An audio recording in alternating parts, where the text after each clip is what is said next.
नमस्कार। चलिए आज एक ऐसे सफर पर चलते हैं जिसने सदियों से बड़े बड़े दिमागों को उलझाए रखा है। ये सफर है एटम के अंदर की दुनिया का। ये कहानी है कि कैसे हमने इस न दिखने वाली दुनिया के राज एक एक करके खोले। सोचने वाली बात है ना? आखिर ये दुनिया, ये ब्रह्मांड और हम सब किस चीज से बने हैं? ये वो सवाल है जो हजारों सालों से दार्शनिकों से लेकर वैज्ञानिकों तक हर किसी को परेशान करता रहा है। कई सदियों तक तो इसका जवाब बड़ा सीधा साधा लगता था। हर चीज छोटे छोटे न टूटने वाले कणों से बनी है जिन्हें एटम कहते हैं। मतलब बात खत्म। लेकिन फिर एक ऐसी खोज हुई जिसने पूरी कहानी ही पलट कर रख दी। तो चलिए शुरू करते हैं कहानी के उस मोड़ से जहां एटम के कभी न टूटने वाला ये आइडिया टूट गया और हमें पहली बार एटम के अंदर झांकने का मौका मिला। तो 19वीं सदी के अंत तक वैज्ञानिकों के हाथ दो नए खिलाड़ी लगे। एक था नेगेटिव चार्ज वाला इलेक्ट्रॉन और दूसरा पॉजिटिव चार्ज वाला प्रोटॉन। लेकिन सबसे हैरान करने वाली बात जानते हैं क्या थी? उनका वजन।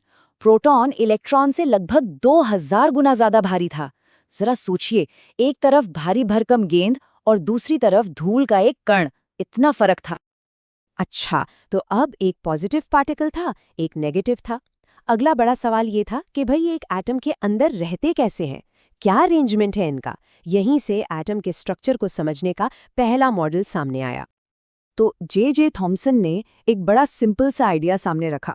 उनका कहना था कि सोचो, एटम एक पॉजिटिव चार्ज का पूरा गोला है और छोटे छोटे इलेक्ट्रॉन जैसे केक में किशमिश होते हैं, बस वैसे ही इसके अंदर धसे हुए हैं। और क्योंकि पॉजिटिव और नेगेटिव चार्ज बराबर है तो पूरा एटम इलेक्ट्रिकली न्यूट्रल हो जाता है। सिंपल। इसको समझने का सबसे बढ़िया तरीका है एक तरबूज।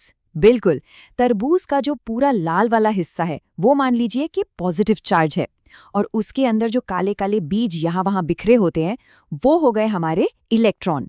उस समय के हिसाब से ये एक बड़ा ही लॉजिकल मॉडल था। पर साइंस की खूबसूरती यही है कि कोई भी आइडिया हमेशा के लिए आखिरी नहीं होता। मैदान में उतरे अर्नेस्ट रदरफोर्ड, जिन्होंने थॉमसन के इस प्लम पुडिंग मॉडल को टेस्ट करने के लिए एक एक्सपेरिमेंट डिजाइन किया और जो नतीजे आए वो सचमुच हैरान करने वाले थे। अब उनका सेटअप सुनिए, बड़ा ही कमाल का था। उन्होंने क्या किया कि तेज रफ्तार वाले अल्फा पार्टिकल्स की बौछार की सोने की एक बहुत ही पतली सी पन्नी पर। ये पन्नी इतनी पतली थी कि उसमें सिर्फ 1000 एटम की ही मोटाई थी। और फिर एक डिटेक्टर स्क्रीन पर यह देखा गया कि ये पार्टिकल्स पन्नी के पार जाकर कहाँ टकराते हैं। अब उम्मीद क्या थी? यही कि ज्यादातर पार्टिकल्स या तो सीधे निकल जाएंगे या थोड़ा बहुत रास्ता भटकेंगे। और हुआ भी कुछ ऐसा ही। ज्यादातर तो सीधे निकल गए, ठीक है। कुछ थोड़ा सा मुड़ गए, चलो ये भी ठीक है। लेकिन, और यही लेकिन सबसे जरूरी है, हर 12,000 में से कोई एक पार्टिकल सीधा 180 डिग्री पर टकराकर वापस आ गया। जैसे कोई गेंद दीवार से टकराकर वापस आती है, बिल्कुल वैसे। रदरफोर्ड खुद इन नतीजों से इतने हैरान थे कि उनके शब्दों में ही सुनिए। उन्होंने कहा, ये नतीजा उतना ही अविश्वसनीय था जैसे आप एक 15 इंच के तोप के गोले को एक टिश्यू पेपर पर चलाएं और वो वापस आकर आपको ही लग जाए। मतलब ये नामुमकिन जैसा था। अब इतने चौंकाने वाले नतीजे का तो एक ही मतलब निकल सकता था कि एटम का सारा पॉजिटिव चार्ज और लगभग सारा का सारा वजन एक बहुत ही छोटी और घनी सी जगह में बंद है। इसी सेंटर को नाम दिया गया न्यूक्लियस, यानी नाभिक। और एटम का बाकी हिस्सा वो लगभग पूरा का पूरा खाली है। ये एक जबरदस्त आइडिया था। यानी जो भी चीज हमें ठोस लगती है वो असल में ज्यादातर खाली जगह है। लेकिन जैसा अक्सर साइंस में होता है, एक पहेली सुलझाओ तो एक नई खड़ी हो जाती है। रदरफोर्ड के मॉडल ने एक बहुत बड़ा सवाल खड़ा कर दिया था। उस समय की फिजिक्स के हिसाब से उनका एटम स्टेबल हो ही नहीं सकता था। तो देखते हैं ये गुत्थी कैसे सुलझी। ये एक बहुत बड़ी प्रॉब्लम थी। सवाल ये था कि अगर इलेक्ट्रॉन न्यूक्लियस के चक्कर लगा रहा है तो फिजिक्स के नियमों के हिसाब से उसे लगातार एनर्जी खोनी चाहिए और धीरे धीरे एक स्पाइरल में घूमते हुए धड़ाम से न्यूक्लियस में समा जाना चाहिए। अगर ऐसा होता तो कोई भी एटम एक सेकंड के लिए भी नहीं टिक पाता, दुनिया ही नहीं होती। पर ऐसा तो नहीं होता, तो क्यों? इसका जवाब लेकर आए नील्स बोहर और उनका आइडिया उस जमाने के हिसाब से बिल्कुल क्रांतिकारी था।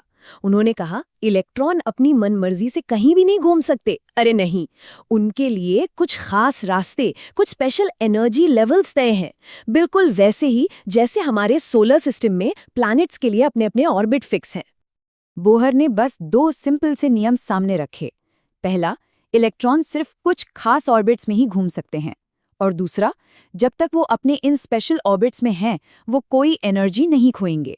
बस इन 2 छोटे से नियमों ने एटम को ढहने से बचा लिया और फिजिक्स की एक बहुत बड़ी प्रॉब्लम सॉल्व कर दी। तो अब एटम की पिक्चर काफी हद तक साफ हो चुकी थी। हमारे पास एक पॉजिटिव न्यूक्लियस था और उसके चारों तरफ खास ऑर्बिट्स में घूमते इलेक्ट्रॉन भी थे। लेकिन पहेली का एक आखिरी छोटा सा टुकड़ा अभी भी गायब था। और ये आखिरी टुकड़ा मिला 1932 में, जब जेम्स चैडविक ने एक नए पार्टिकल को खोज निकाला। एक ऐसा पार्टिकल जिस पर कोई चार्ज नहीं था, यानी वो न्यूट्रल था, लेकिन उसका वजन लगभग प्रोटॉन के बराबर ही था। इसका नाम रखा गया न्यूट्रॉन। तो ये है हमारे एटम की पूरी फैमिली। सेंटर में न्यूक्लियस के अंदर मजबूती से बैठे हैं पॉजिटिव प्रोटॉन और न्यूट्रल न्यूट्रॉन, और इस न्यूक्लियस के चारों तरफ अपने अपने ऑर्बिट में चक्कर लगा रहे हैं हल्के फुल्के नेगेटिव इलेक्ट्रॉन। न्यूट्रॉन की खोज से ही आइसोटोप का कॉन्सेप्ट भी समझ में आया। देखिए, इसे ऐसे समझते हैं, हाइड्रोजन के हर एटम में एक प्रोटॉन होता है, ये तय है। लेकिन कुछ के पास कोई न्यूट्रॉन नहीं होता, कुछ के पास एक होता है और कुछ के पास 2 हैं। तो ये सब हाइड्रोजन ही, पर अलग अलग वजन वाले। इन्हीं को आइसोटोप कहते हैं। और ये सब सिर्फ किताबी बातें नहीं हैं, ये आइसोटोप्स हमारी जिंदगी पर सीधा असर डालते हैं। यूरेनियम का एक आइसोटोप न्यूक्लियर रिएक्टर्स में बिजली बनाता है। कोबाल्ट का एक आइसोटोप कैंसर जैसी जानलेवा बीमारियों से लड़ने में मदद करता है। और आयोडीन का एक आइसोटोप थायराइड के इलाज में काम आता है। मतलब एटम के अंदर की ये छोटी सी दुनिया हमारी जिंदगी पर बहुत बड़ा असर डालती है।